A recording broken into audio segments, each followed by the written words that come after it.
Right, guys, we are coming at you live from the Toy Division live stream, Toy Talk. Hi, guys. I hope you're all right and doing well on this very rainy Wednesday, hump day, but we'll get through it. Nearly the weekend. I'll say hi. My name's Aaron from Empire Toys 1138. I'm joined as usual by Dan from Dan Plastic, Andy from Andy's Toys and Models, and tonight's very, very special guest, Jonnie from Monkeys Emporium. Hello, dude. Hello. How are you? Special is the right word, I don't know. I got paperwork from a doctor to prove it. How you doing though, Jonnie? You good? I'm all right. The weather's nice. I watched some of these shows already, so I feel prepared. Yeah. It's just a car crash. It's just... Yeah. I like it. I like it. Starts out all well and good intentions, and then it just goes downhill. And like with what, we're not even a minute in, and the Pogs have already started. The Pogs have already started. So we got Dot Like in the chat. Hello, dude. Mike Hayes, evening fella. Ben, the taller half of Bugsy's toy boxes in. Not that difficult though, is it? Taft's in. We got Pete. How you doing, buddy? Blue Harvest. Hello, mate. How you doing, Matt? Good to see you. He also says hello to John. Cool. Guys, welcome. Right. So on tonight, obviously, we have got our very special guest, Jonnie from Monkeys Emporium. He's going to talk to us about the shop, the issues facing with the COVID crisis, getting the store back up and running, and general toy chats. So we normally start off going through what we've picked up this week. So as you are the special guest, Jonnie, would you like to go first? Yes. So where's he gone? I sent you a photograph. I picked up this because I knew I was coming on you, and I knew there were certain people on this program that quite like backy away figures. I've picked up this random on the weekend. Yeah, I don't know if you get a picture up there or I did send it over. I can't tell if it's a variant. I think I've seen it before. I don't know. It doesn't look. It looks like a variant. It doesn't look. I don't know. I like geeky stuff like this. I think the fun of it is like buying a toy for like £2 and it not being worth any more than £2 except to like 6 other people. Love that. Right. I'll try and see if this works. That crap. I don't know if it's going to work. Technology, I'm sorry. This is where Aaron crashes the whole video. There you go. Look at that. It's on it. Look. There you go. Hopefully you can all see that. We got two Willies here. What's the difference with them? So I think it's the paint on the legs. So the brown on one is a lot more burgundy and red.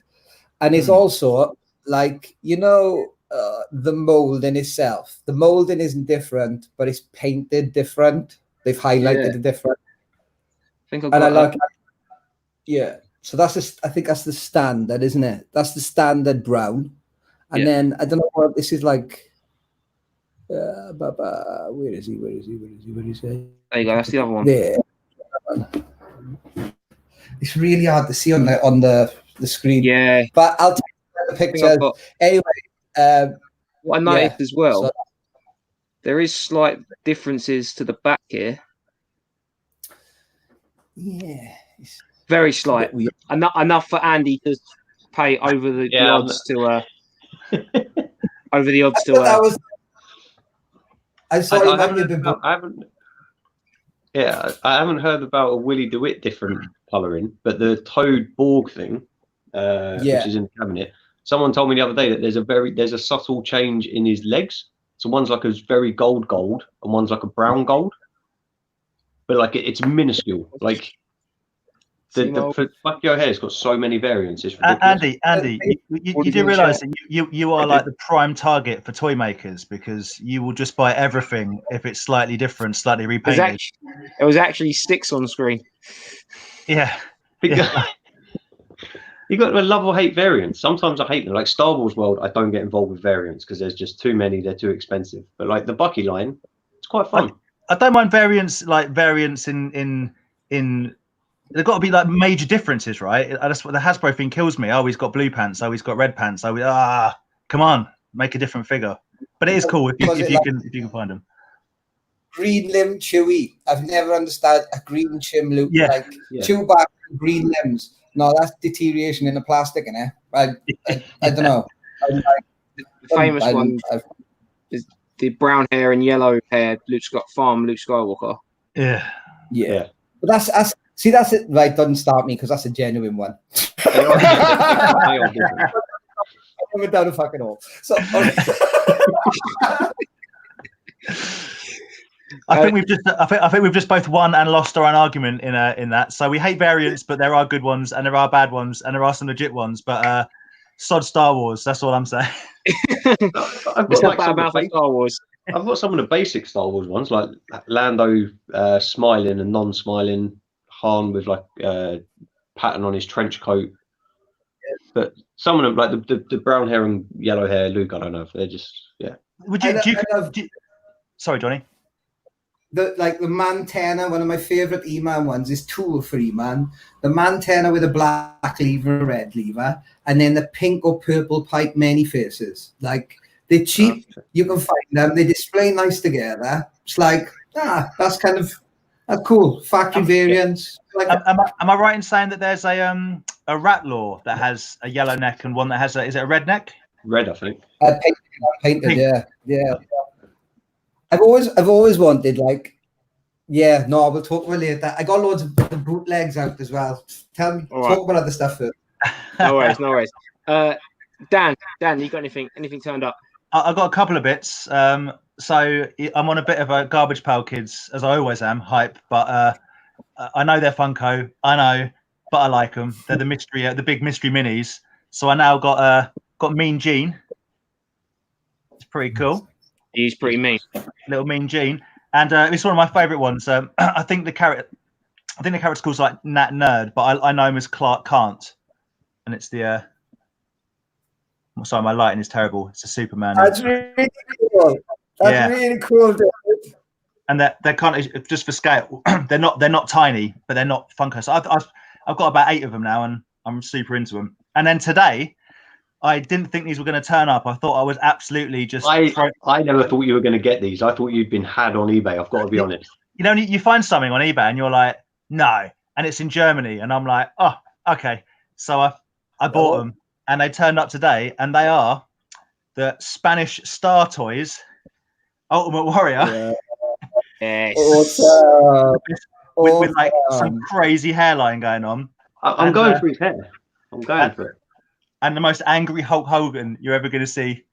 He looks like he's gurning more than he's angry. Oh, they mean business, mate. So obviously I paid. I'll tell you what I paid. Including shipping, I paid 80 quid for the pair, which I'm comfortable with. No belts, no straps, no whatever. But I can make all that, and it'll be quite fun. But I've been after these for so long. They are the worst figures. I love them. You only bought them like the end of last week? Yeah, and they came within a week. I think I bought them on so cool. Oh, brother. Ooh, love them. Anyway, so a bit of a light delivery day for me, but I'm well happy with these. Yeah, that was a very good. So, Andy, what variants have you been buying or rebuying over and over again? Well, I did get the Bucky O'Hare orange gun variant, but that was a gift. But that's in the cabinet. I'm not going to go. Actually, there's one thing from Bucky O'Hare. Brad sent me a tow trooper gun. Oh, that's cool. So that's just going to go with one of the army builders. Ooh. That's cool. So thank you very much, Brad. I won a competition, which I was excited about, on Instagram. Nostalgic Jack toy.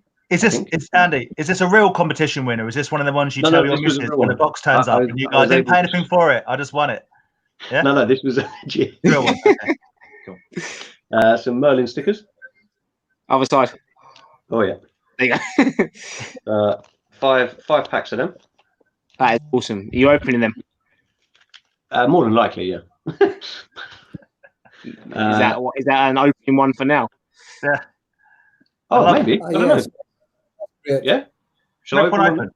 Rip one All right, open. guys, we're going to go through everyone's pickups. Everyone, obviously, in the chat, say yes or no if you think Andy should open 2 packs. I think 2 packs. Okay, but I'm not even Yes. of this. Is this? I've got Cadillacs and Dinosaurs, Love it. which is a pretty random. That is awesome. That's beautiful. Pretty random toy line. I got this on eBay for £7. But if Claire's listening, you won it in a competition. No. This one was a £7, and then just because I love Battle Beasts and that, I got some more snakes, some more hippos.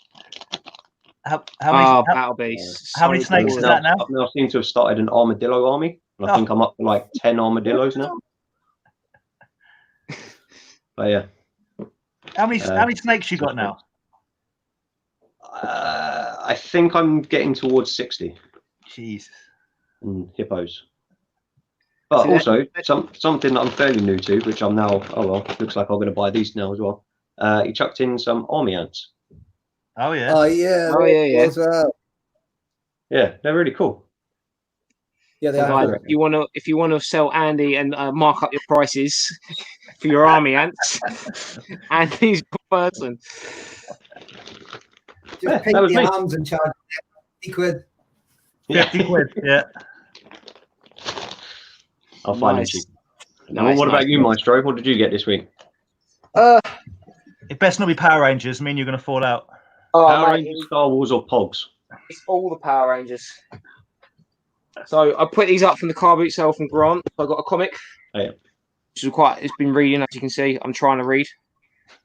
It's taking me a while, you know. Just learning my vowels at the moment. Is that since he was 10 years old? That's how far he's got through. I just like the pictures in it, to be honest. Again, I picked that up from Grant, the Psycho Blue. So very happy with that. Because we need more bad guys in these ranges. And to keep up the Pog talk, I got these. So ecs.toys on Instagram sent me for free. So big shout out to you, dude. These Power Ranger Pogs. So we've got they're official Pogs. There's the Rapping Pumpkin.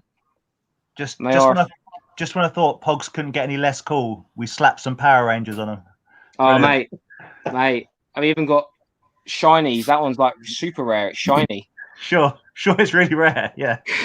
and just to annoy you the most as well, I've got a Power Ranger Tazo. It's the worst of all worlds. But I think it's from Spain because it's 8 puntos. La Pelerinca. So there you go. Spanish Tazos. I look forward to winning all of your Tazos when we get together and play a game of this. Yeah, point. I can't. I think I'll let you win those. So yeah, that were my pickups. Car boots again. All my stuff still in pre-orders, waiting for it. Right, guys, the chat's going off. 41 people in the chat. We're missing. There we go. The Vic's in there. Hello, Vic. How are you? Hope work is good for you.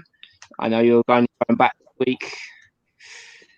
Hi, guys. Jonnie, good to see you here. Can't wait to visit your shop again. And if you ever sell that Tomb Raider life-size statue, think of me. Yeah. Yeah. If anyone noticed this. Do you know what? I can come in, right? I had a Russian man come in the shop, right? And he wanted to put the My Light in there, fucker. What? You said, we're not that sort of toy shop, sir. We are in Camden, but we're not that sort of toy shop.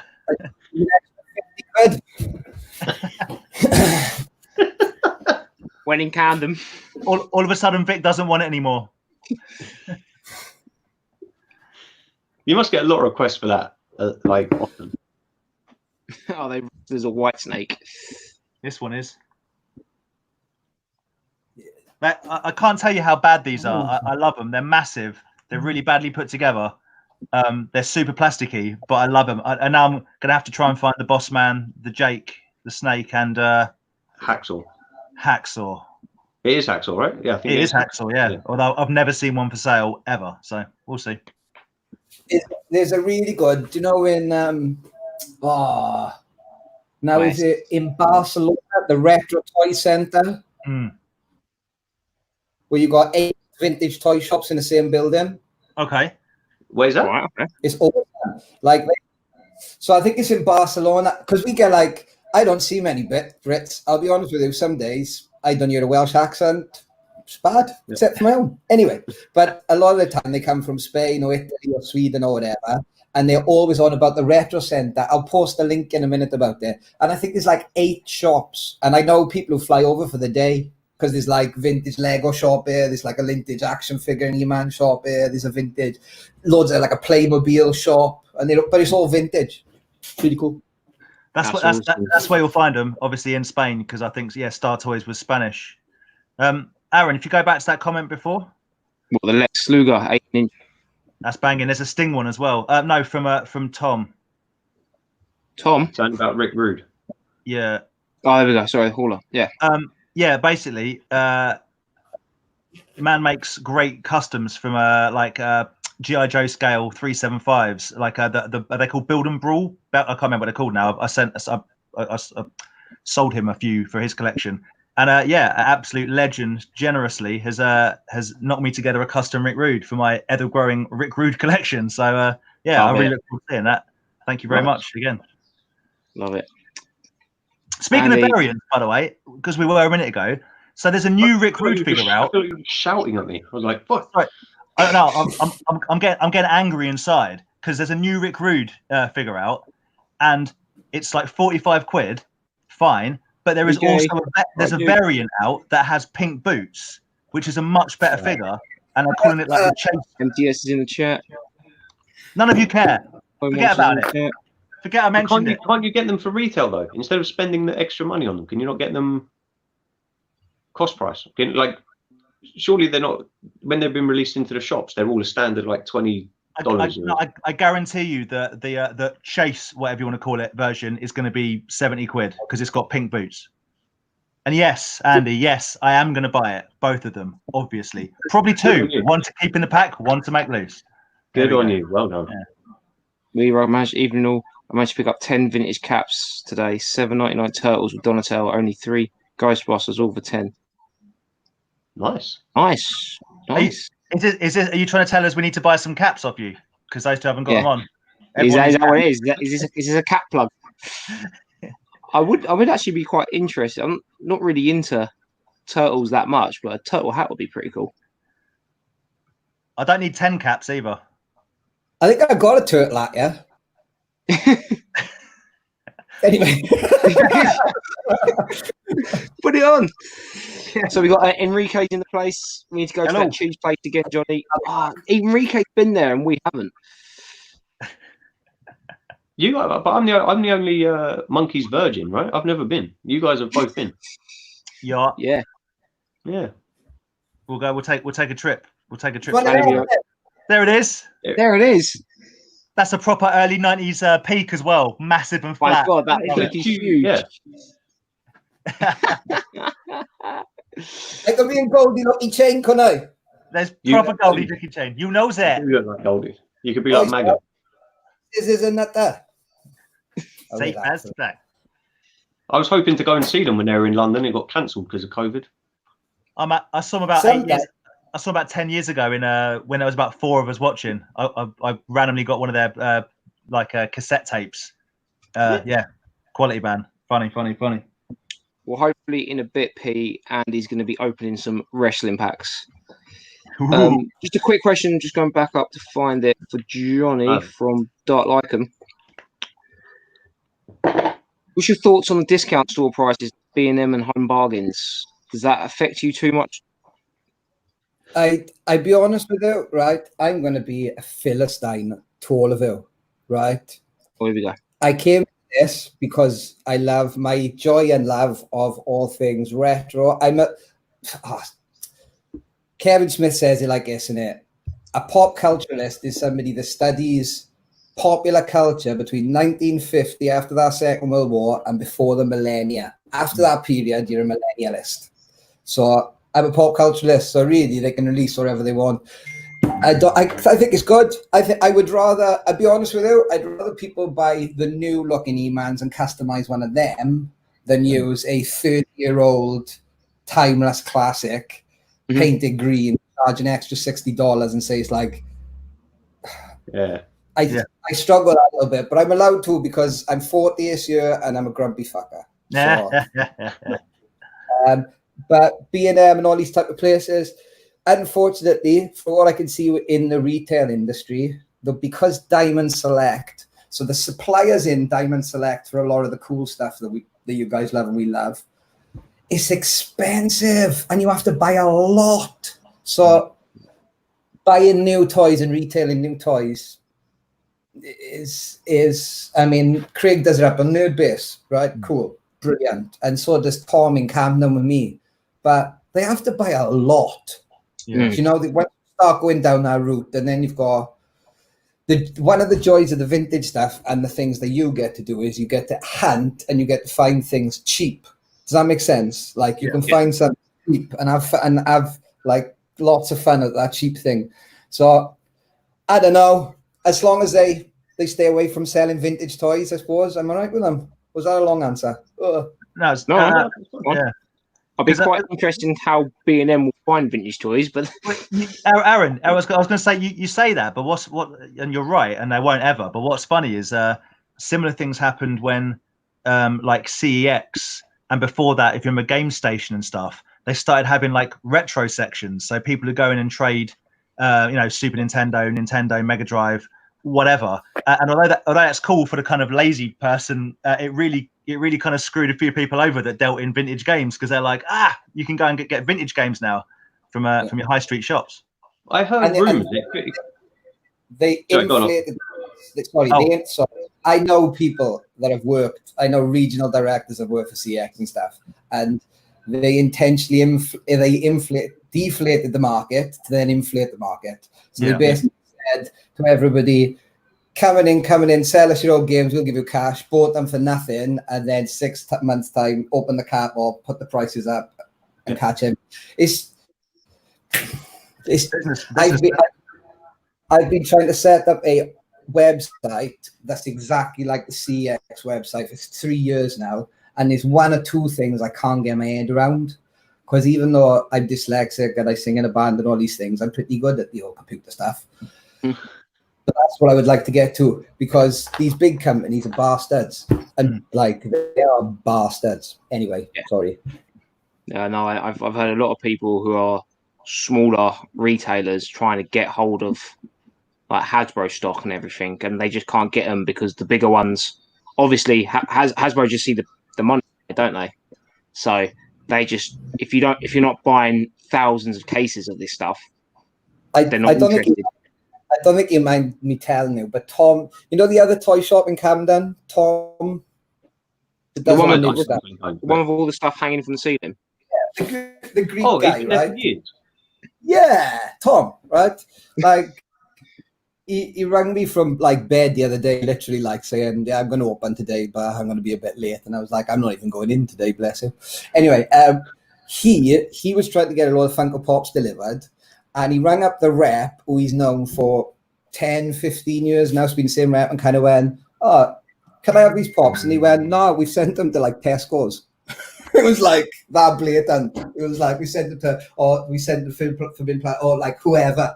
You'll have to wait. Like, I think that's one of the problems, because we've got a friend who has his own shop, and I think someone's mentioned in the comments about the new McFarlane DC multiverse stuff that people we know have kind of pre-bought that ahead of time at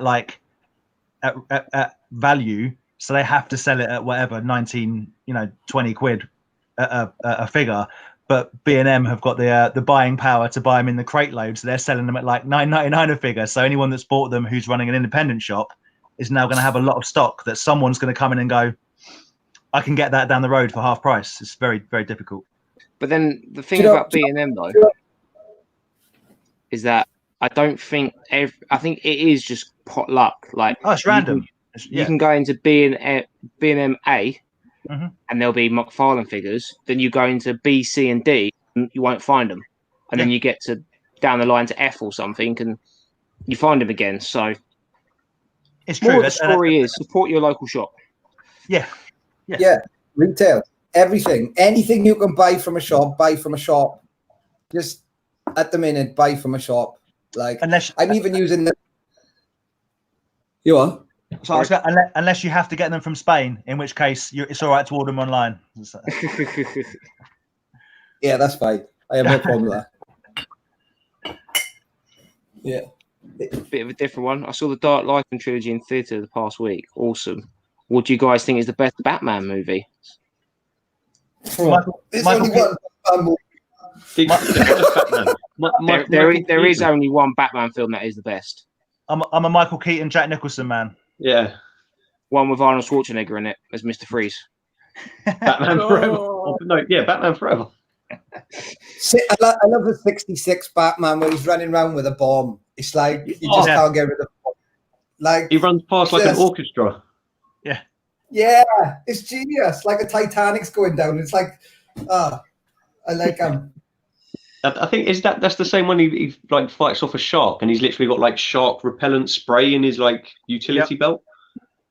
Are you a Batman utility belt sold at auction in New York about 4 years ago? It had kryptonite in it. It had the complete helmet and everything, and it had the shark repellent. $15,000 US. Didn't the Toy Hunter have one years ago when he had his show? He had one, didn't he? He had one. And I tell you, who was wearing one? There was some celebrity that turned up at some launch or something with one on. Like just wearing a shark repellent. Like dressed as Batman with this like expensive 1,500 loose. I love Kevin Smith. He keeps wearing weird shit as well. That you kind of go, those trainers are like 40 years old and like 500 quid, and you're just kicking them.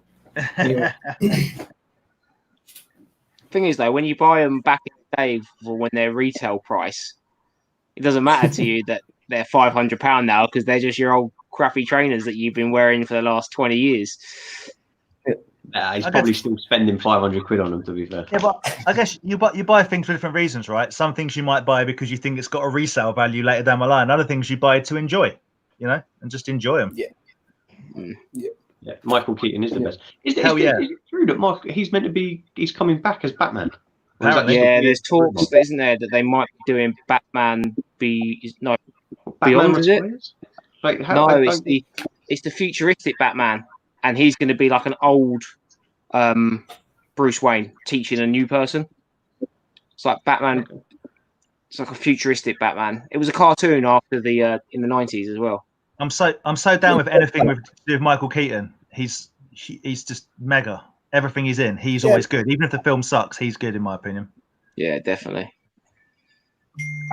Hasbro's, yes, they do. It's all about the money. It's all about the dollar bills, y'all. Yeah. Oh, don't, Mike.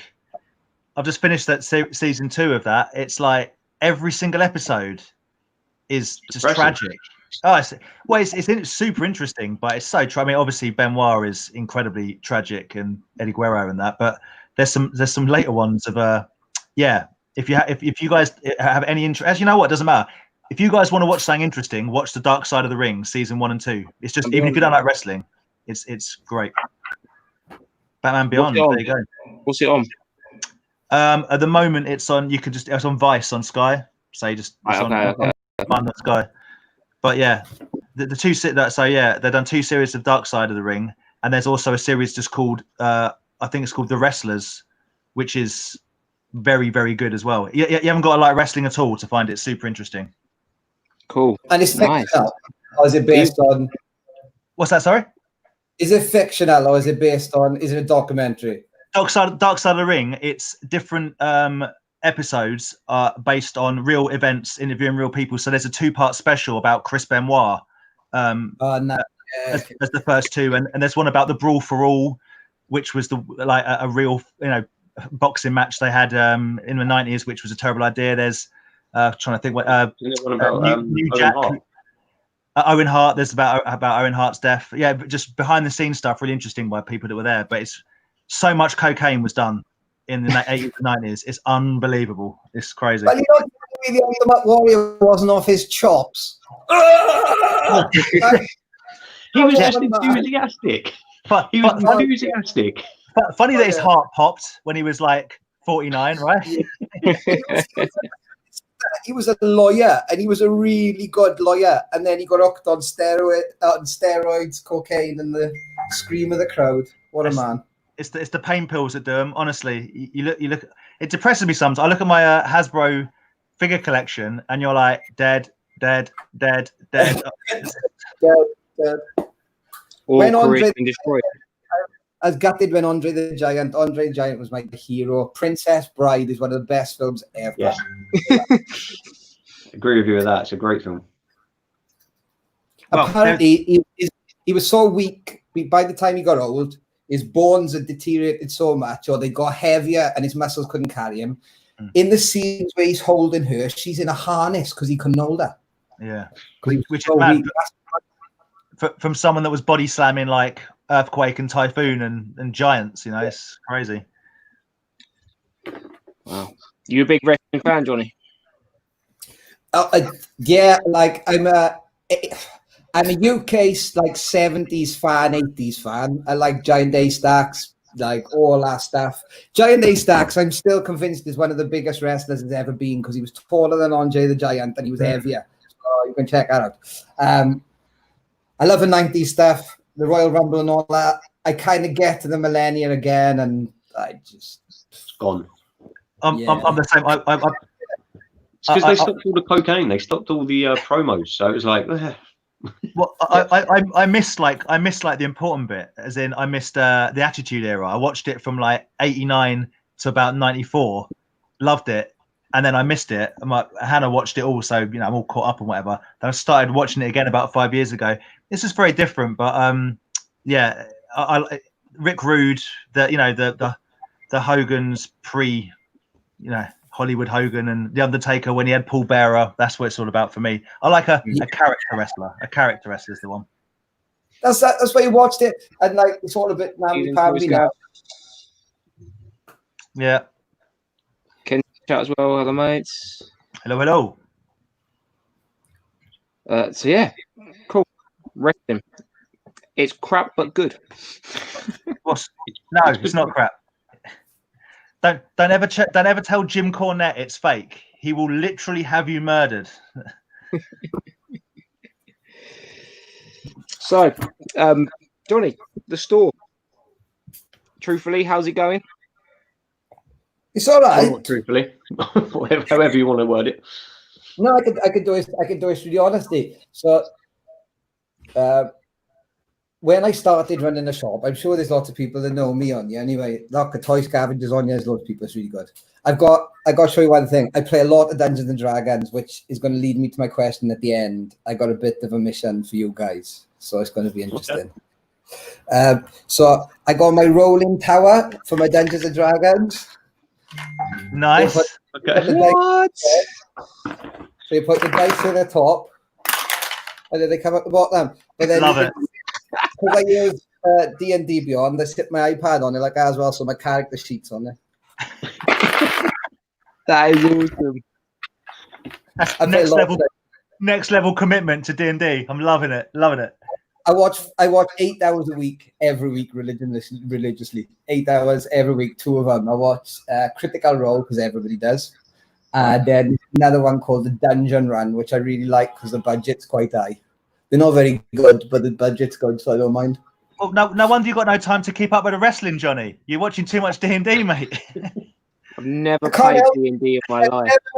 You can have wrestling in D&D. Like I've had played with characters who've turned up and gone, I am essentially Hulk Hogan, or I am like the boss man, essentially, but in the Dungeons. Anyway, I've never played Dungeons and Dragons. Me neither. Oh, I have. It's so good. It's fun. Maybe that's the next It takes like 2 weeks to play it. Though.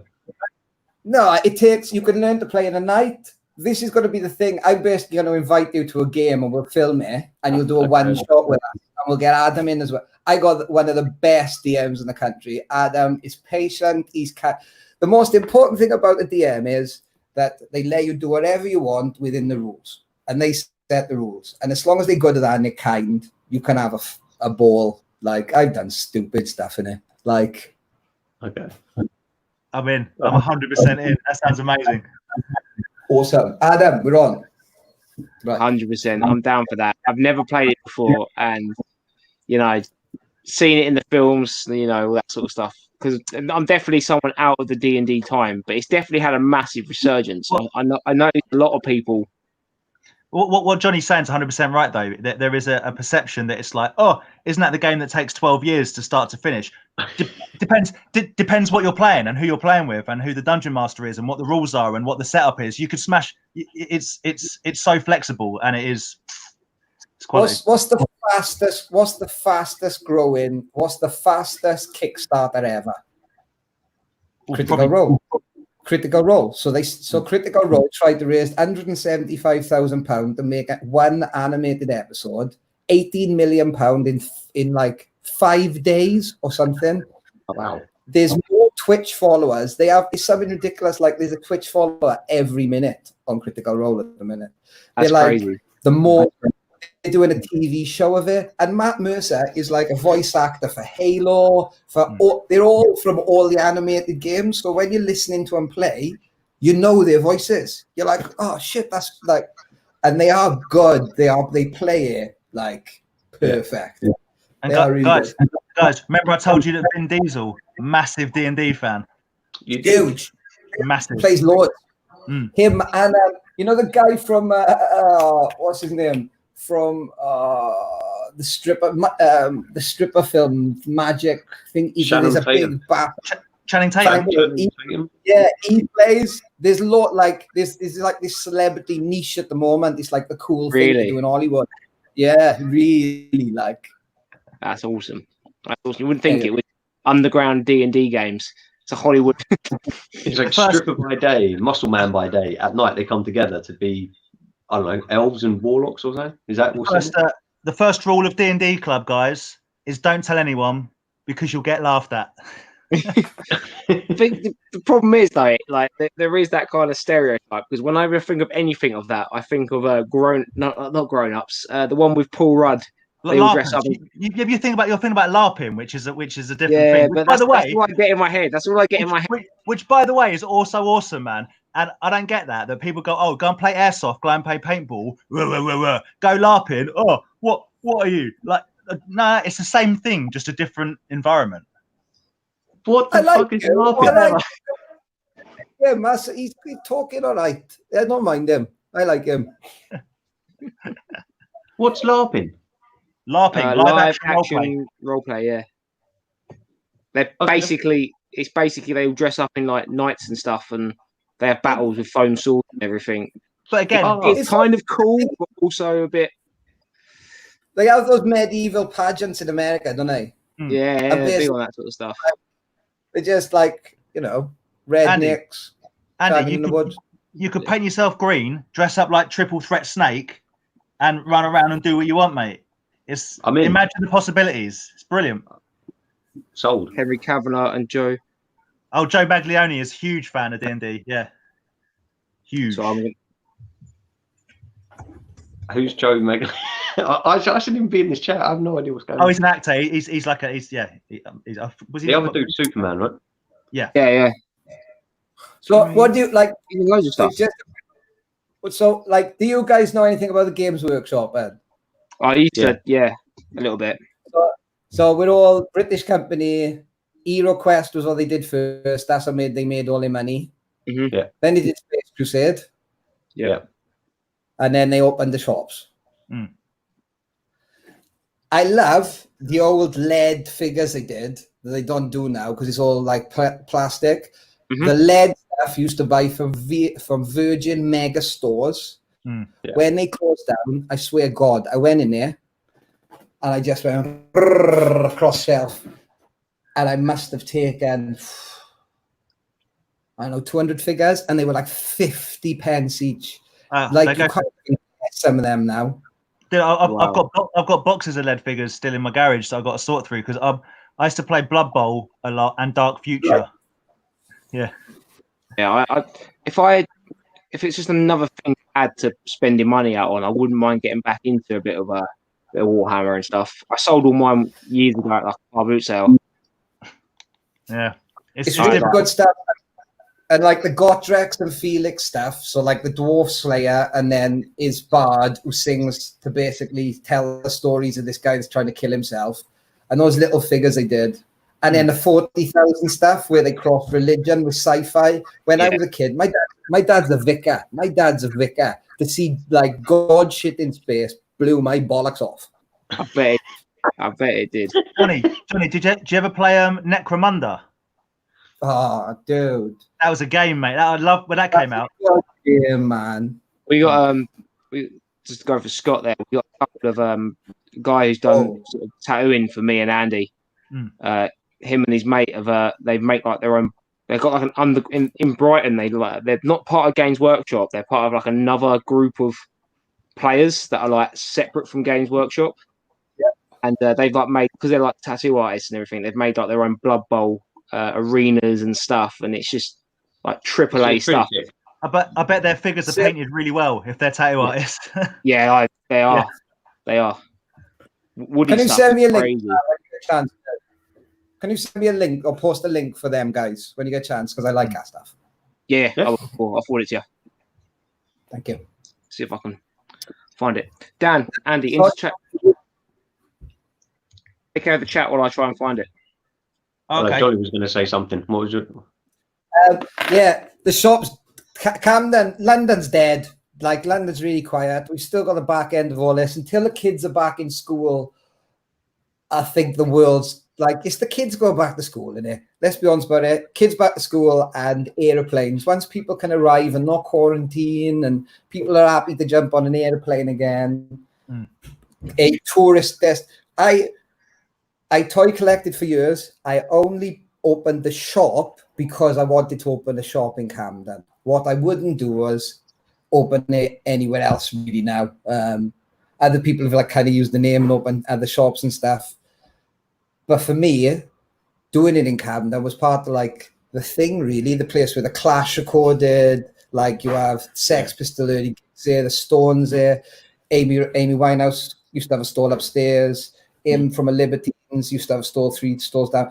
Like, that's why I want to be here, because I love the toys. You want somewhere in a central location in London. You know, I like the city, you know, but at the minute it's backfired. About it as well, though. Yeah, I mean, like, you never forget. I remember, like, my niece and nephew were kids, and like they Geordie's. My sister married a guy from Sunderland, and she moved up here to work for hospital, and they came down for the day, and they were like, they didn't know what to do with themselves. They wanted to do everything but run away from everything. Like. Everything was brilliant, but is it? Because it's a bit edgy. It's like, it's fun in it, and it's perfect for like the kids and all that, you know. I've got a real love-hate relationship with Camden because I got mugged there when I was about 14. When back in the day when you used to have to go up to a place like Metalhead to buy oversized jeans and actually go and look for cassette tapes of White Zombie and stuff. But I also love it because I've played some great gigs at the Underworld, the Ballroom place. What'd you play? Oh, drums. I haven't played for a little bit now, but drums is what I play. Yeah. I used to be a drummer. Yeah. Yeah, a long time ago.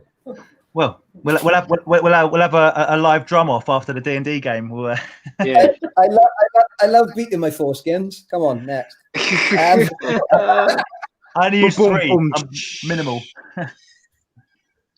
I went to your shop, Jonnie. It was a couple of years ago now, and you weren't in, but you had someone covering for you. I want to say he was possibly Australian.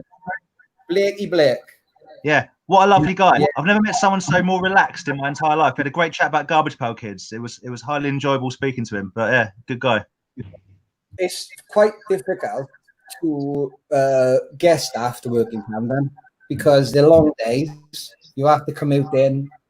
a Saturday is a shitter, I'll be honest with you, because some Saturdays you can sell bugger all really, and just have had like the worst people through the shop. If they arrive with a backpack, right? If they've got a big backpack, you know they ain't buying anything. Right. Because they literally, that is their luggage. Like, that is it. So you kind of look at them and you go, hi, whatever. And then you just think you're gonna come to the shop, you're gonna knock all the cabinets over, figures are gonna go everywhere. Am I right? A little bit inside you. Am I right in saying, Johnny, that you supplied a bunch of stuff for Ready Player One, the film? Yeah. Did that bring people to the shop to more kind of eyeball stuff and not buy, or was that good promotion for you? It would have if it was a better bloody film. Yeah. The book, so it was meant to be 2 films. So no, it was meant to be 3 films. When we first started the project, it was meant to be 3 films, and they gave us all these different things. They wanted different things at different times. I was very quite faithful to the book, and Spielberg had said, "I'll keep everything in. Everything, that's mine. E.T. will use it. 3 films. We're rocking." Then Warner turned around and went, "Oh, we're going to do 1." And that day, from that day on, everything of his stuff was taken out and was sent back before even the end of filming. We had it back. And every email prior to that had been to these people. So he was pasting on stuff, taken out, as if he went, fuck it then. If you're not going to do it the way that it wants to be done, like a homage to pop culture, like the book is, because that book's basically our Bible, innit? Like, say what you like, in 250 years' time, when people go, what's a pop culture list? You'll go, you'll need that. Yeah. Like, yeah. I like Armada as well. Armada's a really good read. Really good read. For like Battlestar Galactica and stuff. So it changed overnight. And we were a bit disappointed, but I got to meet Spielberg. I got to go onto the set. Wow. Yeah, they used loads of our toys. I was jazzed they used your touchdown terror. That was a big deal for me. I was like, mad balls. There's some extra bits in the extended stuff that we had. And then, yeah, there was lots of really cool stuff in there that you kind of go, oh, that's really cool. And they 3D scanned a lot of it, which made me was like, what? So they'd rent the toy and then they'd 3D scan it, give it back, and they put it in the scene if they wanted. That's crazy. That's weird. If they were touching it, so they were taking like 50 figures, all of one genre, and then they would. So I'd set them out on a shelf for them and say, "This is how you should display them, pack them. So this is your box of kaiju figures." Then they'd get there, they'd take them out, they'd photograph them all and 3D scan all of them, and then rebuild the shelves virtually from those figures. It's crazy, isn't it? And that's what they did. Yeah. That is crazy. I'm just about to get my fucking tablet to work for this thing, let alone start doing stuff like that. That's the future of collecting, scanning stuff and having like a digital backdrop. Downloading and 3D printing. Dude, downloading and 3D printing. It's already here. Yeah. I was talking about that with Hannah the other day, that like 3D printing to a certain degree is it hasn't done to toys what downloading music, what basically Napster did to music. But there is an element of I can't find that accessory or whatever. I'll just make one. It does happen. I think the accessories, 100%, like get 3D printed and recast and molded and stuff a hell of a lot more than the whole figure. There's a guy that always go missing on the groups, on like the Facebook groups. He does loads of 3D stuff. You can get like thrones for your figures. You can get like Hasbro haven't brought out the pram thing for Baby Yoda, the carry case, but he's done a 3D printed one. That stuff I'm down with though, man. If someone's going to make something new to accessorize, I'm cool with that. But as we've all agreed on, don't repro something and then not say it's if you're going to reproduce something, have at it. But you've always got to be honest that it isn't original. The most we can learn from legends of the past, and Dr. Mego in the 90s did a standardized way of releasing something in a way where you can replace it but you know it's not. You know, that's that DM stamp by Dr. Meadow on everything that they did. It couldn't be removed. It couldn't be taken off. So you knew that you were buying something. But like nobody's going to do it now, are they? Like no. There's that big debate. They talk. I read on forums sometimes, and it blows my brains because I just don't know enough about stuff. But it's the basic concept of some of the plastic that was made in the 80s in particular and the 70s. You physically can't make it anymore.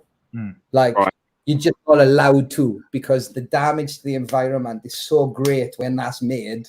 There's still like Lake China with a layer of oil on them.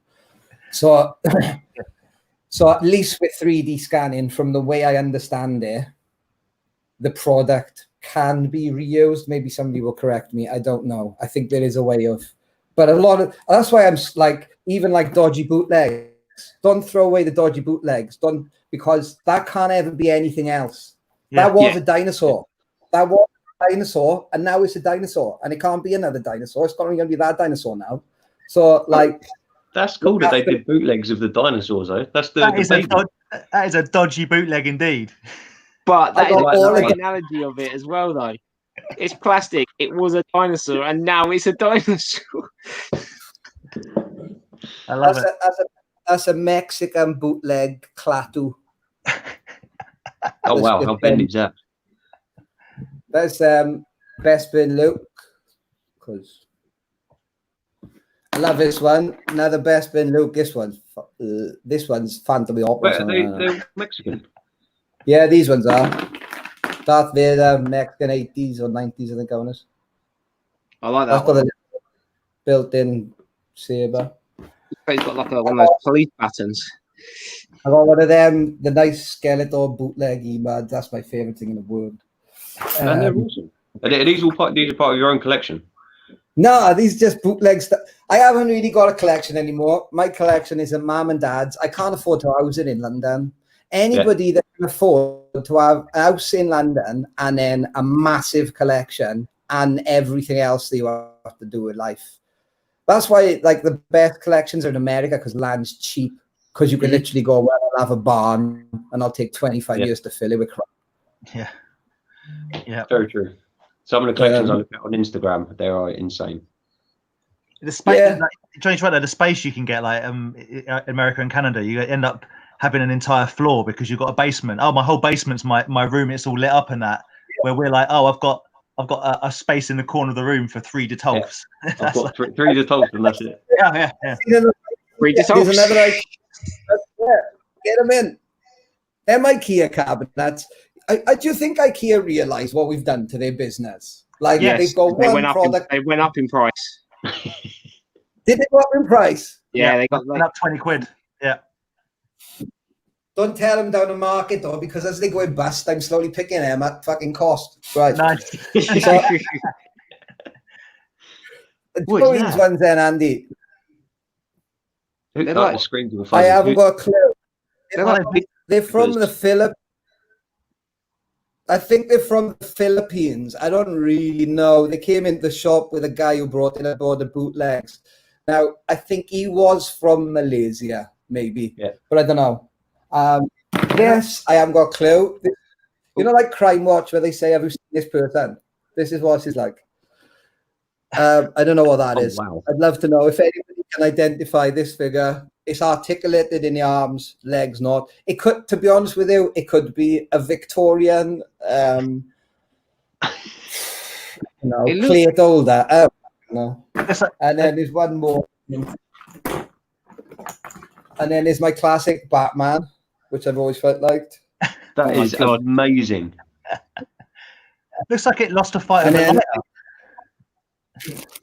then I got loads of these. These are great. I bought a box of these. The Mexican wrestler bootlegs. Love them. Oh, wow. Really cool. And then finished, like I say, the Rambo, which I quite like. He's like, he's cool. You know what's funny? Your knockoff Rambo's probably got a better likeness than the Coleco Rambo they actually released. It probably does. I haven't been ignoring you. Sorry, Aaron. Sorry, mate. The chat. I haven't been ignoring you guys. I've just been so intrigued with what Johnny's been saying over the last sort of 5-10 minutes. Yeah. I will catch up. American Psycho doesn't just rule, Mike. It's a way of life. It's how I live my life. Just say no. Town Psycho. I have all the Bateman toys you could that they made. They didn't make enough, but it's a bespoke market. There we go. Player 2's coming out in November, apparently.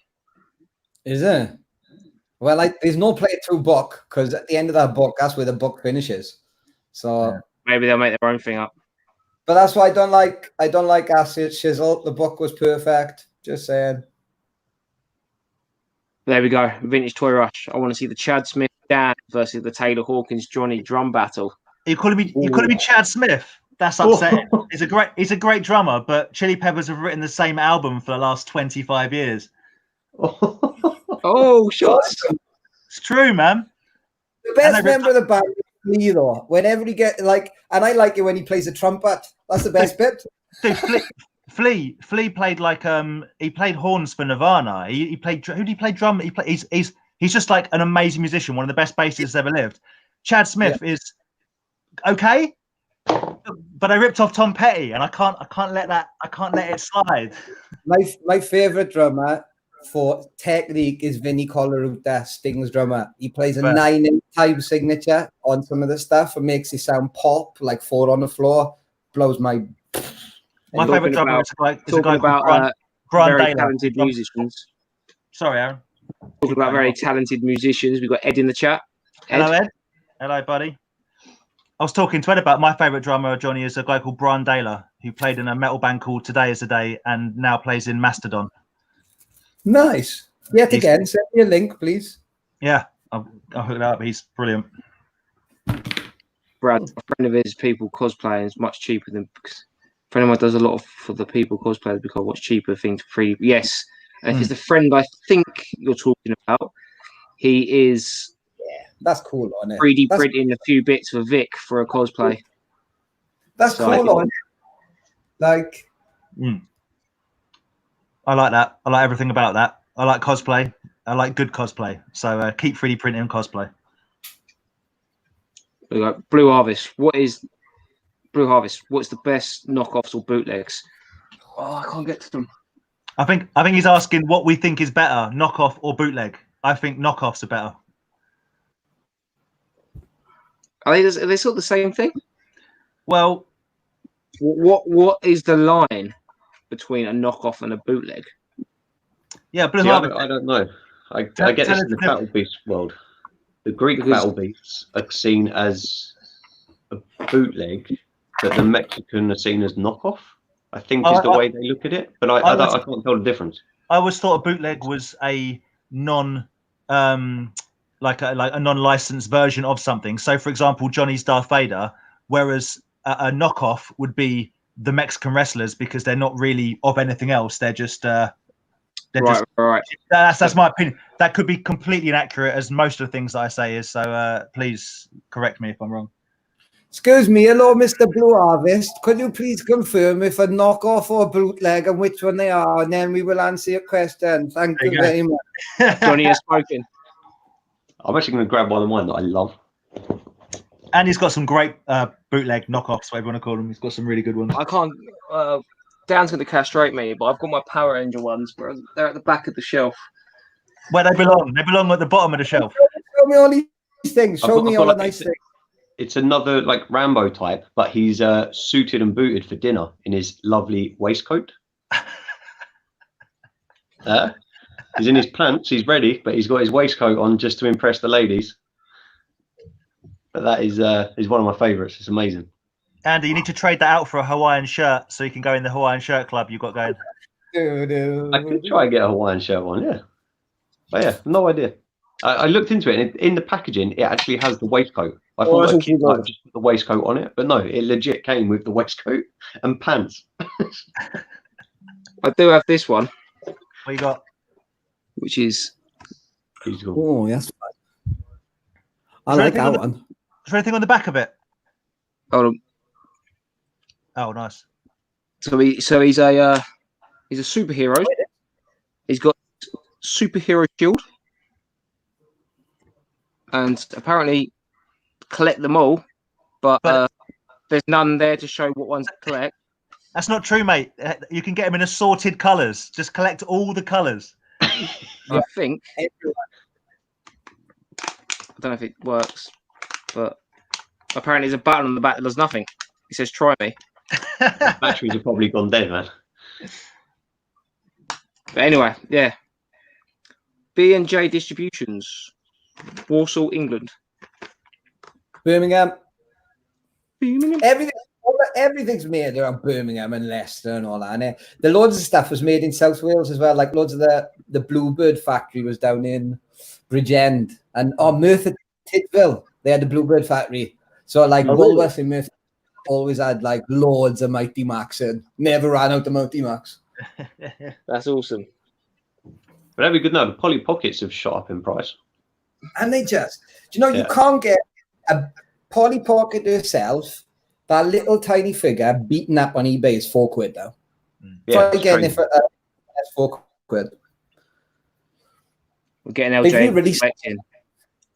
There you go. What the F is a bootleg? I think the boys down below the chat are starting to mention what bootlegs are.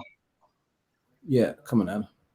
Yeah, I think Dan was right with his. I think Ed put a.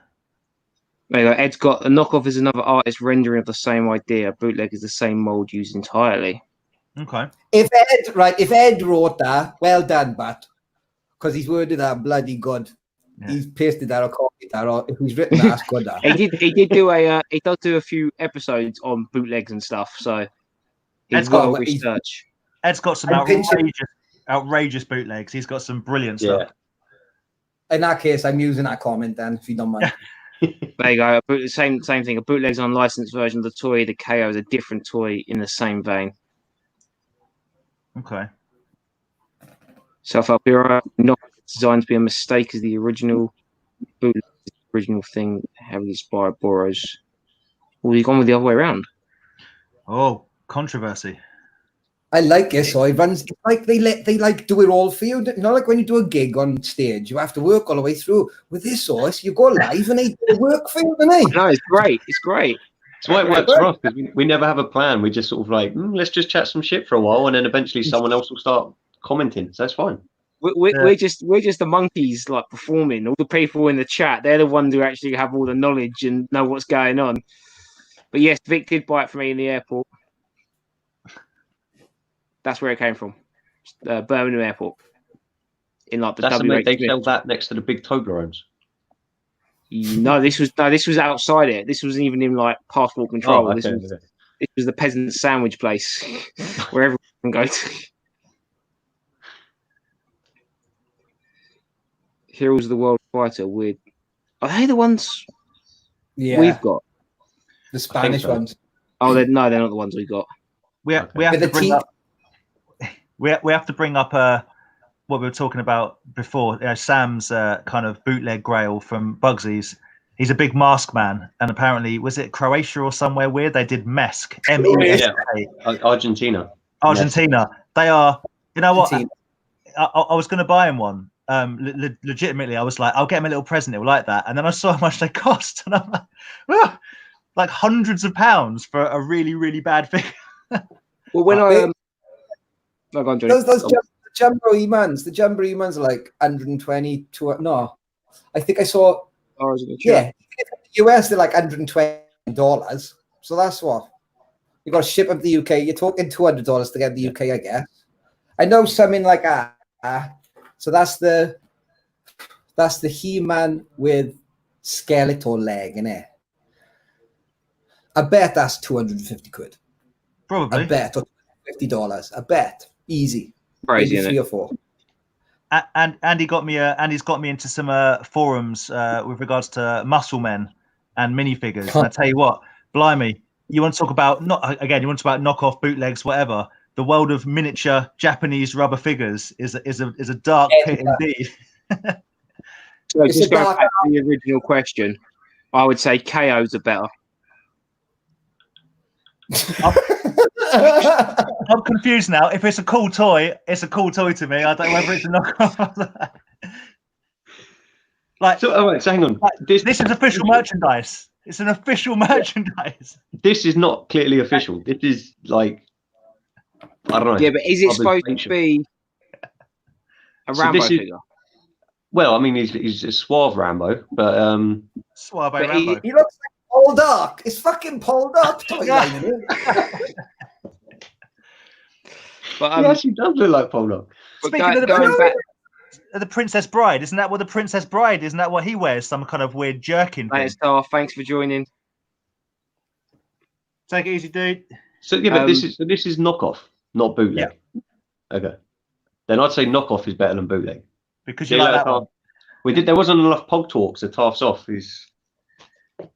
I tried to get the Pog Talks started, but Dan just shot me down. There was ample Pog Talk. But I remember when when Vic was like, "Oh, we went to Hungary for the first time with her," and I was like, "We'll go to the flea market. We'll find loads of Hungarian bootleg Star Wars figures." She's like, "Do you actually know how much they are in Hungary?" And I'll be like, "Yeah, they'll be like 10p. It'll be great. We'll be like a millionaire." And I looked it up, and they were like hundreds of pounds, and like even like hundreds of the equivalent in forints in Hungary. I was like, maybe we won't be finding any. How is this blue stormtrooper with like a weird face like cost me more than a vinyl Cape Jawa? Doesn't make any sense at all. But the Uzi, yeah, I think they're the Polish bootlegs. No, the Uzi is the Turkish. Turkish, sorry. Turkish, they're insanely priced. So I'm gonna tell you a story, right? I lived in Cyprus for about 8 years. And I was doing gigs all the island, and I was working in a band, and the band were all Turkish Cypriots because they were from the northern bit, not the Greek bits. They're like Kyrenia and all that. None of them spoke English. I don't even speak English. It was a fucking nightmare. Everything was like 1, 2, 3, 4. They'd start. I wouldn't. Anyway, right. Anyway, we were a really good band. And then one day, Hassan invited me around this recording studio, and I went around, and I shit you not, there was a pile of Star Wars box stuff. There was shitloads of it. On top of this, like, you know, the old-fashioned wooden wardrobes with 3 doors, like big heavy World War 5th, 1950 stuff. Fucking loads of it. And I look up, and he went, "Oh yeah, Star Wars. You like Star Wars?" I'm like, "Yeah, I like Star Wars." He said, "Give me 200. I think it was 250 euros for the lot." I went, "Fucking give ya." Grabbed all this stuff up. Now, this was quite a lot because this was 2004, right? So I got it back. I'm thinking there's going to be shitloads of Turkish. Fuck it, get in. Come on, ripping these boxes up, man. I'm thinking, there's not that much in here. So I rang him up. I said, "So where did you get it from?" Eventually, I got it out of him. He'd done a house move, and some people had left it behind. I thought it'd been left in his loft, like some expats come over and left, and just left all this crap Star Wars, like just a few boxes and stuff. And it's me thinking, he made it look like it was like it'd been there since like, yeah. I am like, I gutted.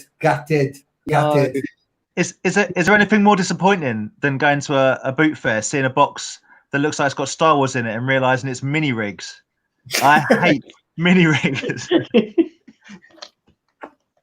Yeah, the only cool mini rig's the little tanky one with the 2 turrets on it. I think it's the only acceptable mini rig.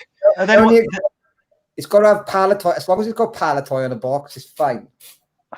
Either way, I'm not a mini. The mini rigs don't.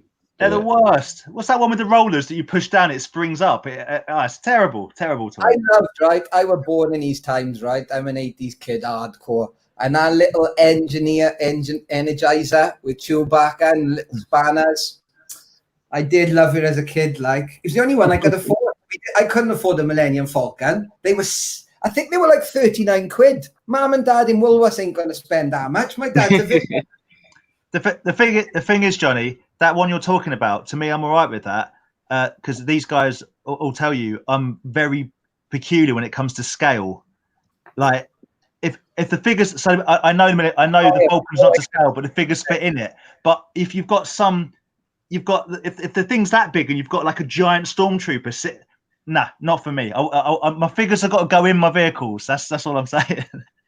That's such a first world problem.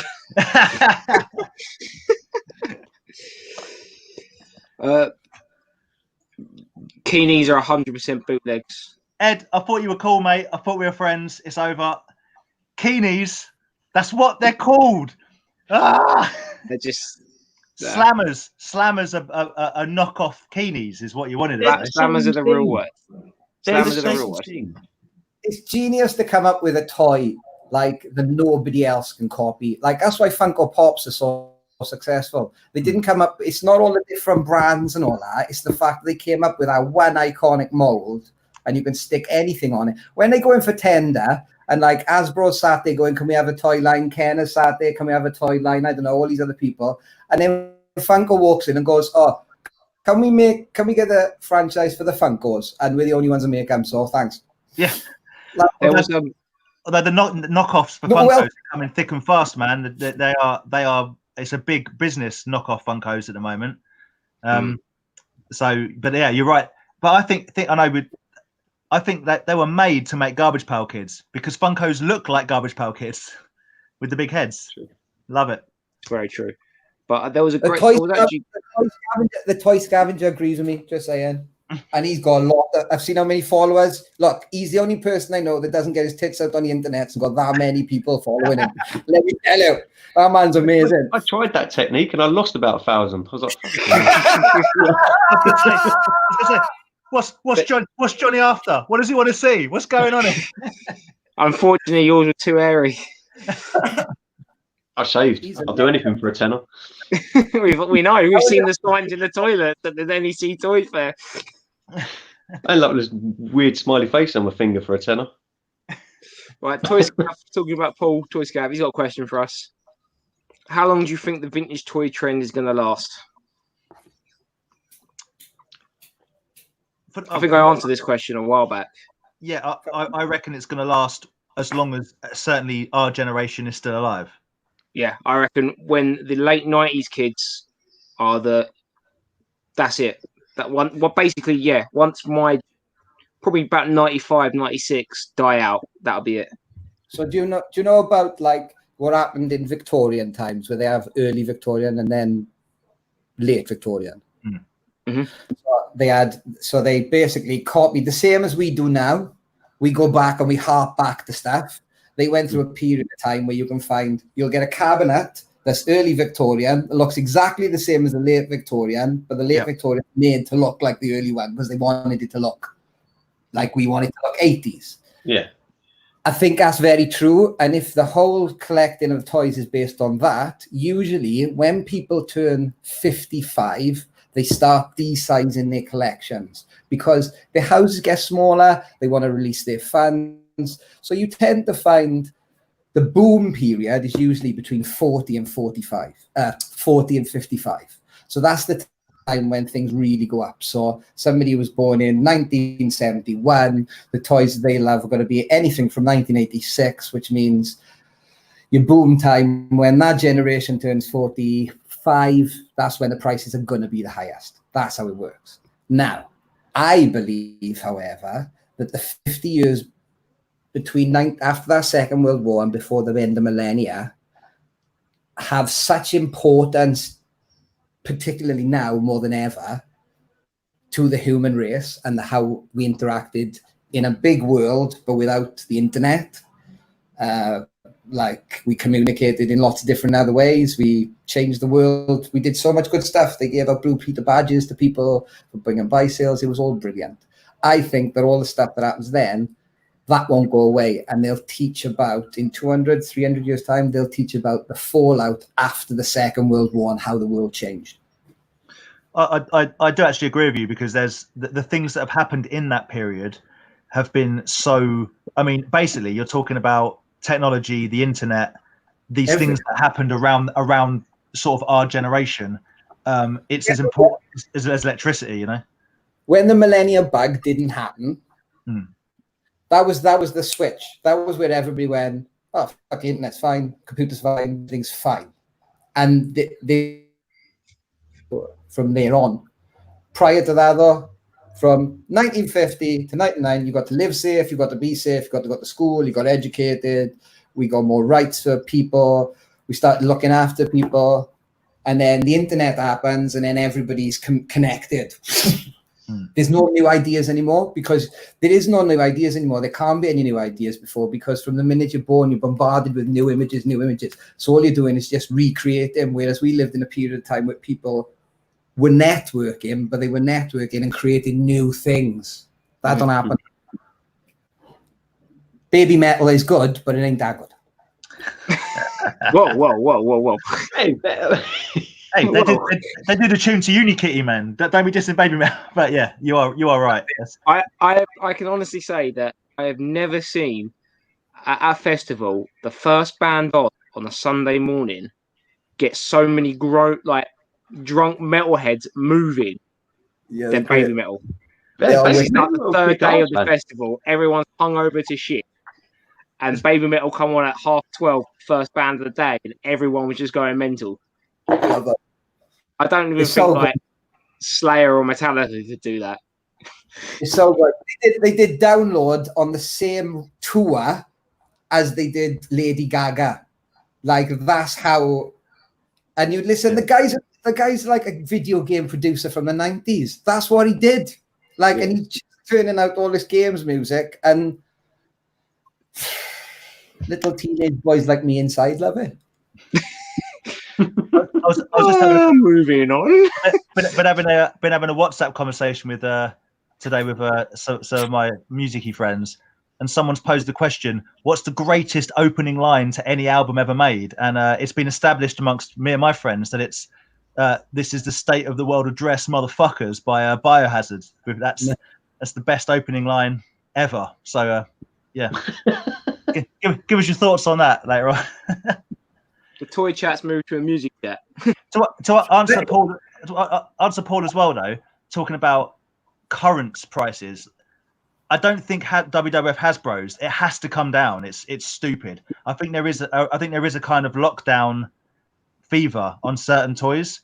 Oh yeah, definitely. That it's been like people have gone and then everyone's gone and so I think there's certain toys that are going to come down. But I fully agree with what Jonnie said with regards to the overall vintage trend that we're living in. I think that's going to last for some time. Because like I said it before, my old man loves his trains and he's train collecting and all that sort of stuff. And he's sort of saying, what's going to happen to it when I'm gone?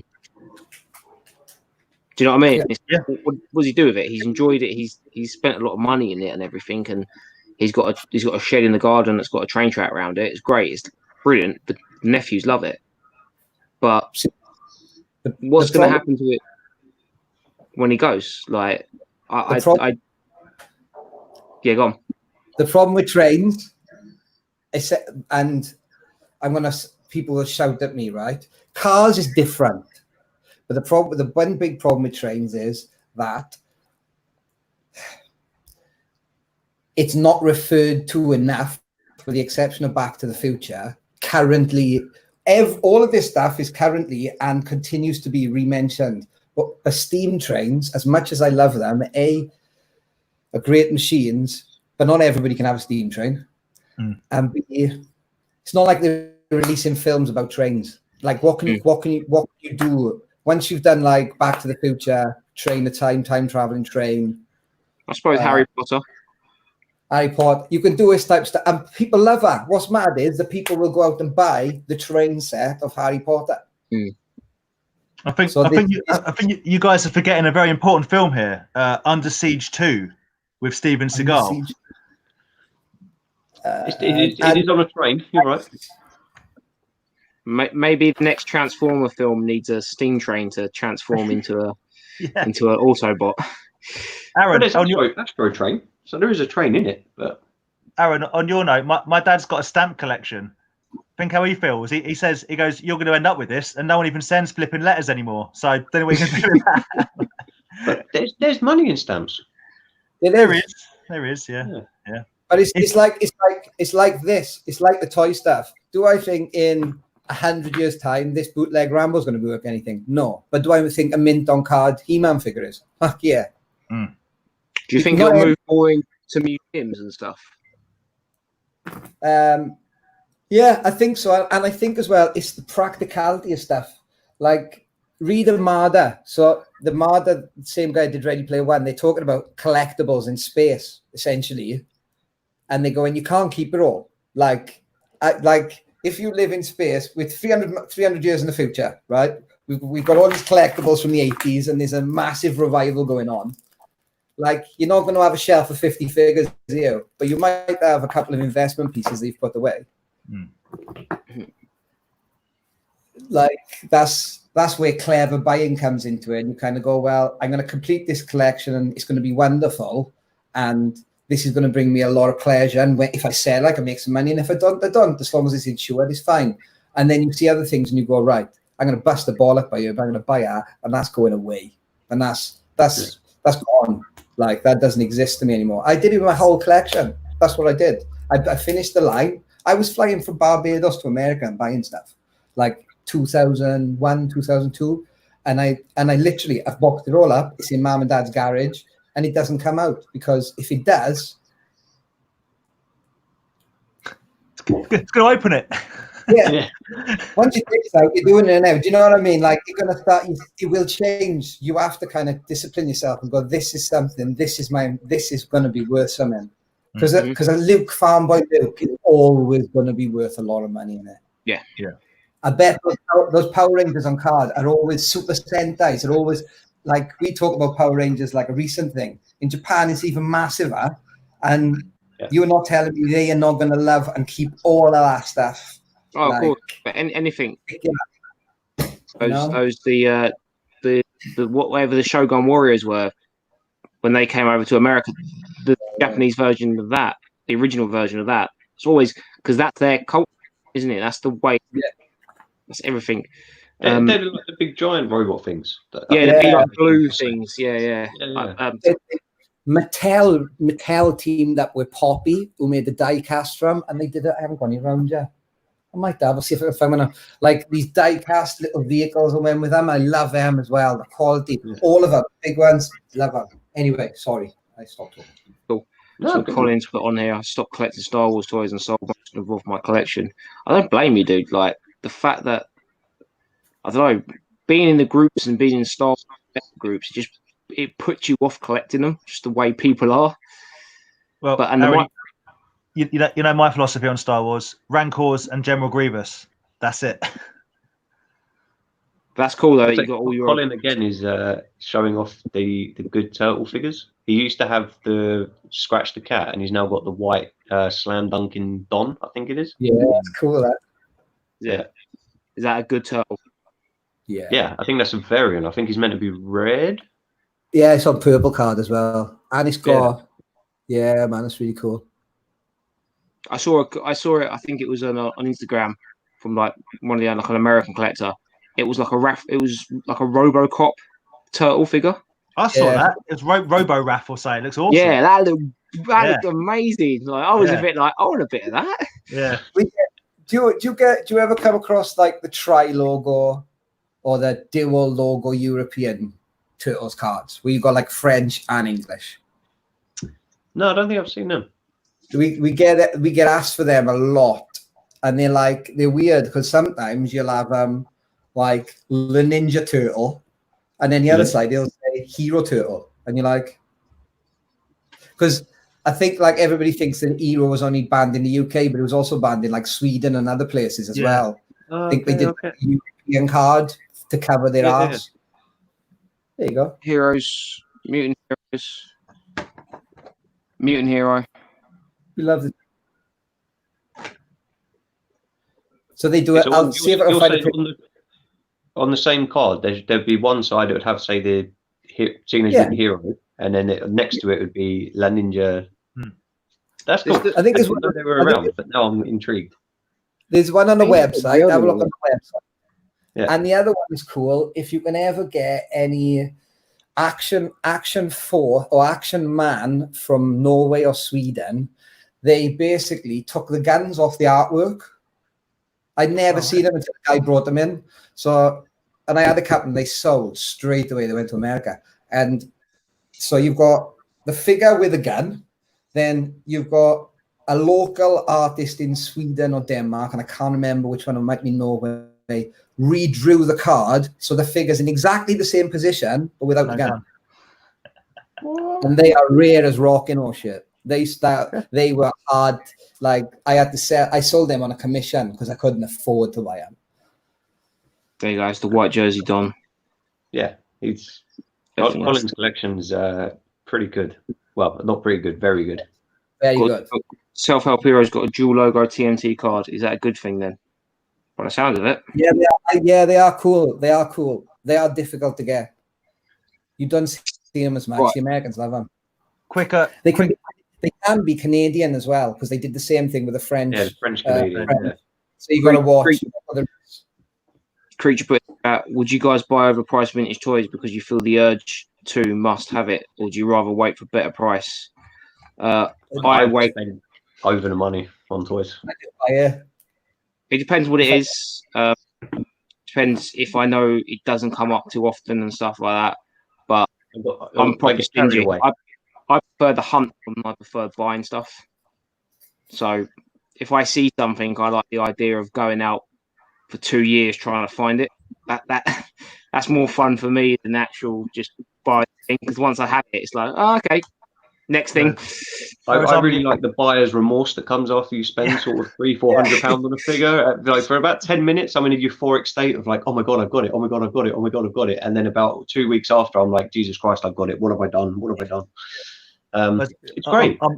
I'm the polar opposite of Aaron in that I will feel overwhelmed until I own a certain piece that I need to get because it's whatever. And then when I have it, I will feel overwhelmed because I don't know what to do with it. So I'm either in a state of, oh, I need to get this, or my life's not going to be complete, or my life's a shambles. I'm surrounded by shit. Like, what do I do? That's why I swing between the two. There we go. There we go. Quick shout out to Ed, who just, I know you skipped past it, which is fine, but refuse shaker pumps. Yes. If you don't know that, if you do know that, then awesome. That is after a couple of weeks ago, after we finished the live stream of with Ed on it, these two for about 40 minutes after spoke about literally nothing about music, just music and just punk music. And me and Andy were sitting there like, I went off, had my dinner, came back, they're still chatting. I was like, right. I was like, I can't leave this because if I leave, it cancels the whole chat. Me and Ed are going to get a room when we go and see him in Belgium. We'll get a little room and we'll just talk about punk music and and I get to play with his power glove, or at least look at it, at least touch it. You're going to be in a room and he's going to show you his power glove. You can get some candles. Well, hang on. We're doing this. We're doing this in Belgium or Holland. I'm a bit confused. Power gloves, lit rooms. It's a euphemism. That's fine. I don't care. I love the power glove. It's good. We're very good. You know, Angry Video Game Nerd. You are a video game nerd. Yeah. Do you know Angry Video Game Nerd? There's a YouTube. He's called Angry Video Game Nerd. He's amazing. He does 10, 15-minute long reviews. He obviously prior to it must have been like working commercial, corporate, filmy type stuff. They are hilarious. Angry Video Game Nerd, and he does Angry Video Game. Okay. Angry. Oh, is he the guy that I can't say his name? Emo Adventures. Has he done the Mario turtle as well? He's done about 7 series over 11 years. And he murders Bugs Bunny in it. He's got games that he's found that are like Bible Christian games that he's completed through misery. Like what? He's like bought consoles. He's bought 14 of the same console to get one that works, to be able to test one game in it, to be able to review it. He's so good. Oh, this guy sounds like Hanrod like him. We bought an Atari Jaguar just to play Alien vs Predator. It's the only reason we own one. So the reason I had that reaction, I heard so many people talking about AVGN's like YouTube and watching AVGN, and Angry video game. Now you know. No, it is. Now you know. Now I know. Yeah, Ed knows. Ed knows. Ed knows everything. Ed's the man. Right, Okay. I've got one here from LKG. For everyone in the chat too. How do you price your toys for sale? As in, how do you definitely know what's worth what? How do you price a toy with no retail value?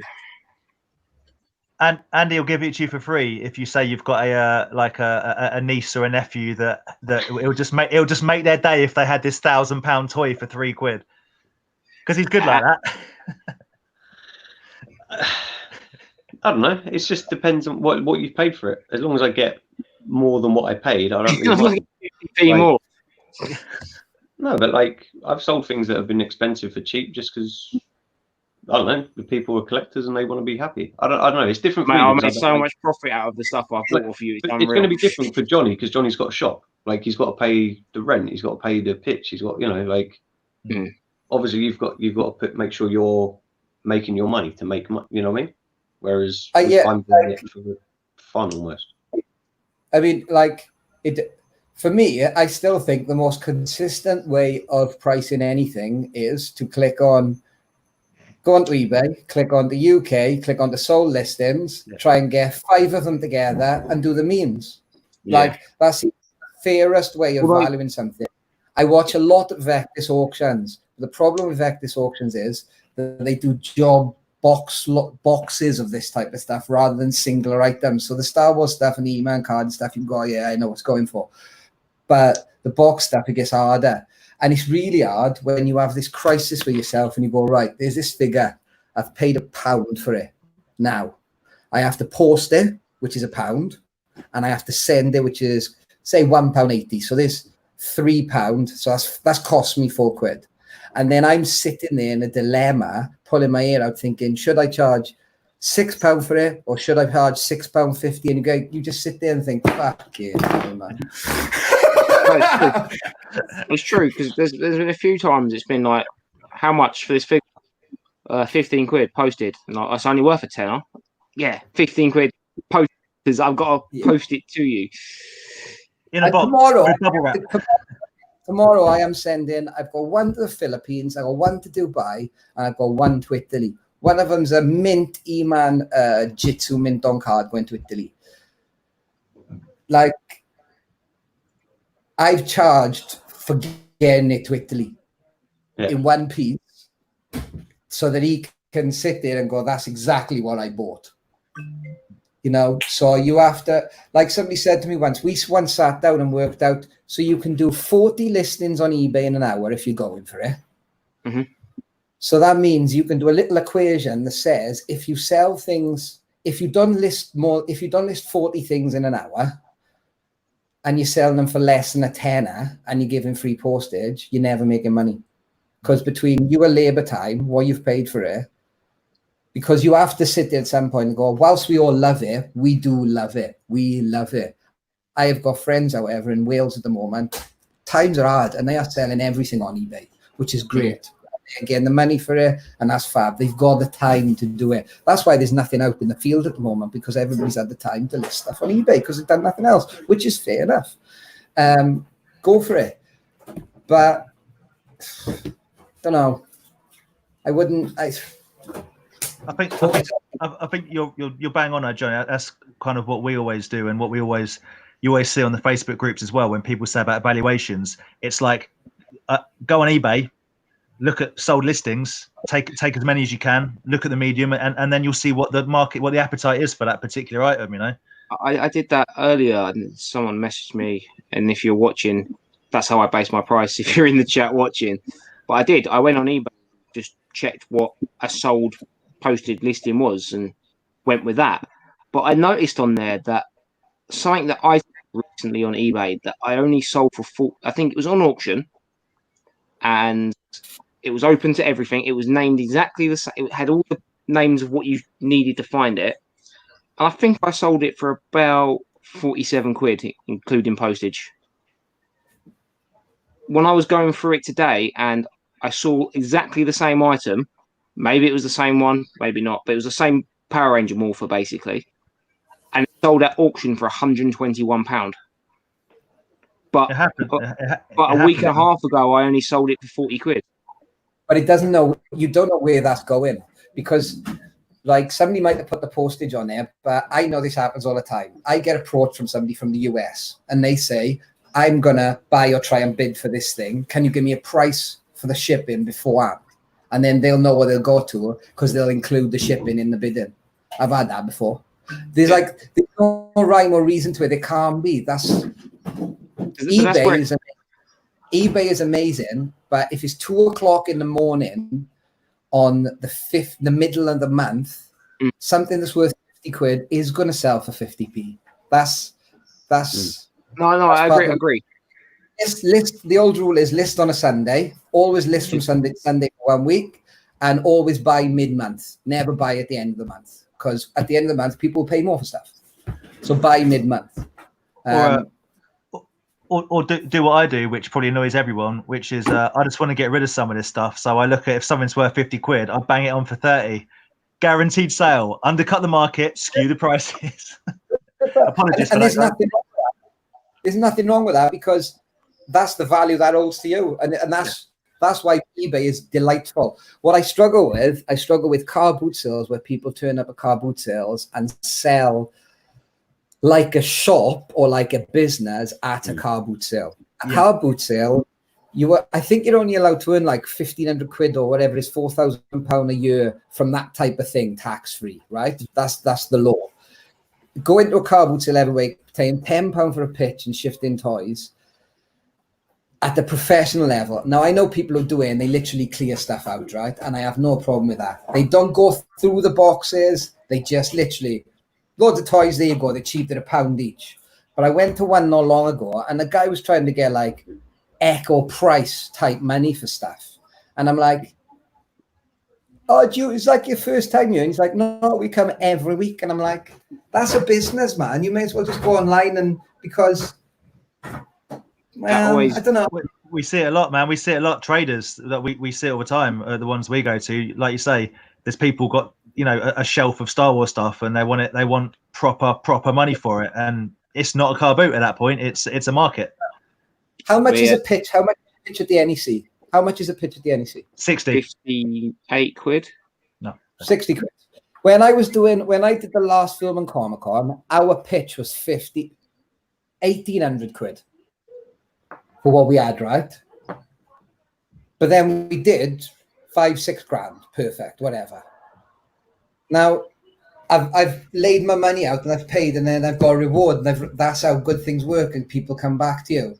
So I don't know. I could be out of order, and if I've upset anybody, I don't want to upset anybody. I'm just. No, you've never upset anyone. It's always a good point to talk about, because we have like group chats and stuff, and we're always talking on it. Like when we see people pricing things and everything, and we're all just like, wow, it's such a difficult. Like I said before this question, how do you price something that technically doesn't have it's already been bought, it's already been retailed back 30 years ago? I always say it's the price I'm willing to pay for it. So like we said there, like you might find someone's willing to put 120 quid on this one thing. Someone really wants it that much, but that's that one person. And everyone else only paid about 50 quid for it. But this one person really wanted that thing, so he was like, she was like, I want that. I will put any money down to get it. I need 50 of these. No one else does. I'm going to keep buying it. You remind me of a guy. He might watch. I don't know. He's an architect on the Isle of Wight, and he collects nothing but like Jawas. They don't have to be complete. And he puts them in a coffee table, and he's put them on star stands with a glass on top, and he's trying to do 500. So every time I get one in, I just send it to him. That's amazing. Amazing. Yeah, it looks fucking bombing. It does. That's all he's got. He don't collect anything else. Nothing else. Just that.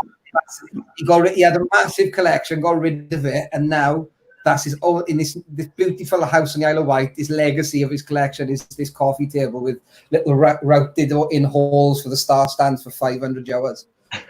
That's Man, amazing. that is awesome. That is amazing.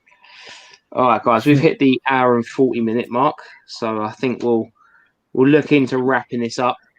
To take too much of your Wednesday evening away from you. If you haven't had a question read out, or you've got a question, now is your time. There was a question, Aaron. There was a question for you earlier on, which I'm glad you ignored, but you probably should answer it. What's your favorite Megazord? What was there? He's like, oh my god, I missed the Power Rangers question. Yeah, someone asked about Power Rangers, and I didn't mention it because, as you know, it bores me. I've been so like enthralled in what Johnny's saying. Thank you for coming on, Johnny. It's really appreciated, man. Thank you for inviting me. You guys are kind. You are complete fuck ups, and I love it. I think it's wonderful, and you need to keep doing it. And I will tune in as much as I can. And what I like is the fact that you've got a good little community around there, and everybody's nice, because there's a lot of assholes in the world, and you guys and unit, you got a good community, man. I like it. The chat we get is perfect. They're a real good bunch. Hawk 19, Hawk, you're 19. If you're still in the chat, dude, I'm really sorry for missing it. Dragon's Ord all the way. Actually, technically, Dragon's Ord is not a Megazord, so the Dragon Megazord is the one. Is Serpentura a Megazord? It's a Zord. That's my favorite Zord. It's the only thing I own, Power Rangers, and I love it. Big green dragon, it's banging. Well, just quickly, before we can't leave without Johnny, what's the deal with the shop? Can people just turn up, or is it appointments? Well, contact me first, right? Because I'm in and out the shop at the moment, so we're doing a couple of things really quick. If you've got toys to sell, we'll come and collect them. I got Stell running around collecting stuff. Be nice to us. We're trying to trade at the moment, and we're trying to keep going and everything. It is hard, but we'll get back in the shop. You'll be able to come down the shop soon and film and play Dungeons & Dragons and all sorts of shizzle. We're looking, it's a long story, but between you and me and the gatepost, there's a chance we could be getting a bigger space. If that happens, we'll probably then get lots of other people involved with the project to try and make it bigger. But if that doesn't happen, in the meantime, just contact us. Website, you get 10% off. We're running 20% off this weekend on retro games by putting a promo code in. You can use toys. It's 10% off. I'm putting shitloads on it. There's like 2,800 and something odd things listed on it at the moment, and we've got another 1,500 to put on over the next week. Okay. So I'm just trying to get it on there. So because we've got like we've got the storage as well. I'm trying to empty that out to try and people ain't coming through the doors, and I've got people from all over the world asking, like, really, like, I'm amazed in everything that's happening in their lives, like the biggest crisis ever, and they are contacting me and asking if they can buy toys off me. It's like, yeah, please. Yeah, man. Yeah, have a t-shirt. Like, have a tweet, like Monkeys Emporium t-shirts. There was one thing I was going to say. I haven't missed it yet. Johnny, you could have been in Netflix's The Toy Store near you. Yeah, I know. I just couldn't. That was gutting. So they contacted us and asked if we'd do something on the end of time. Even when we did our Toy Boys episode, I couldn't do anything in the shop because they locked down Camden. So basically, early on, they locked Camden down before anywhere else, before the rest of the country, because it's tourist attraction. Then early on, traders were going in, and because they thought that everything was going to go really to shit, they were just taking their stuff out and just leaving. Right. So it was considered a security, you can't just have people taking stuff out of a locked down martina. Yeah. So the security, so like we were only allowed short visits. It was, I think there was almost 5 weeks when I didn't go, nearly 6 weeks didn't go in the shop, and then I'm trawling through the house. I'm going through the bottom of my wardrobe trying to find anything to sell. Do you know what I mean? Like everything's in the shop, and you're picking up a toilet roll and going, do you reckon anybody buy it if I draw yours on it? Because like, I tell you what, Johnny, I am well interested in those bootlegs. They're like Power Ranger kind of bootlegs. They look like Mega Man. They look like VR creatures. I would say they're Ultraman knockoffs. Ultraman, yeah. But what do I know? Because I don't. So, dude, I will keep them for you. They are a gift. And I'll send you over that Bucky Away figure as well. You can have that one and see if you can pick the paint off it or something. Okay. No, yeah. That'll be for Andy. That'll be for Andy. All right. One more thing before we go. Yes, Dan. Thanks, Finish Toy Rush. Finish Toy Rush. That is the best and most insulting. I hate variants, but I love that description. I am the white cat variant of Aaron. Thank you. Amazing. Cheers, Ben. Next time we go, I'm going to wear a hat and glasses. Yeah. I tell you what, you think you need to wear a hat with that hair, mate? This is glorious. I really want to look like Dan's Ultimate Warrior figure. Jesus, you do look like the Ultimate Warrior figure. My lockdown dude's coming on, isn't it? Amazing. All right, guys. Thank you very much for watching. Peace out. Make sure you are following Mr. Dan Plastic, Andy's Toys and Models, and Monkeys Emporium on all their social medias. And we will catch you next week for the next Toy Division Toy Talk. And have a great week and happy hunting at the weekend. Peace. Bye.